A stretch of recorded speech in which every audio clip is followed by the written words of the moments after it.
So here's some fun research that just came out recently, to my knowledge anyway, from Malcolm Gristom of Imperial College. And it's going to surprise you. It's almost fantastic. So what he points out is that the reason why the public narrative is against nuclear energy, even though the scientific community is overwhelmingly for it, is the way that we think. Now, that sounds strange, but let me explain the way that he puts it. It's like this. The scientific community, engineers and scientists and so forth, we think in terms of empiricism, in terms of facts and figures and observable evidence. But that's why we became engineers, is because we think that way.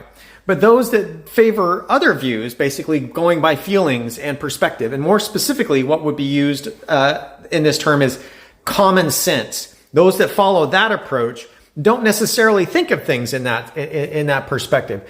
And so the common sense approach, when you look at nuclear, allows people to adopt these very anti-nuclear agendas. Now, let me give you some examples of how he points out that this works.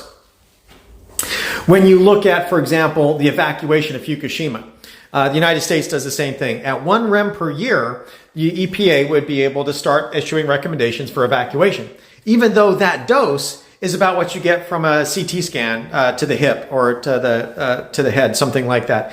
It's just above what you get for your annual average radiation dose from all medical and environmental background.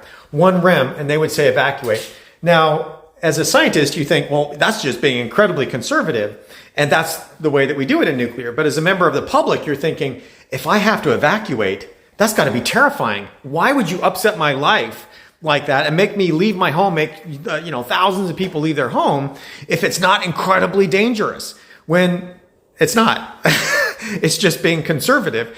And so that dichotomy is why he is able to explain how it is that the public can be incredibly anti-nuclear, even though the scientific community is like, yeah, absolutely. Nuclear is positively an essential part of our energy mix if we're going to be sustainable and address climate change. So I thought his research was really interesting. Hopefully you find the same. Anyway, it was definitely worth sharing. So thanks for watching. Have a good day. Bye.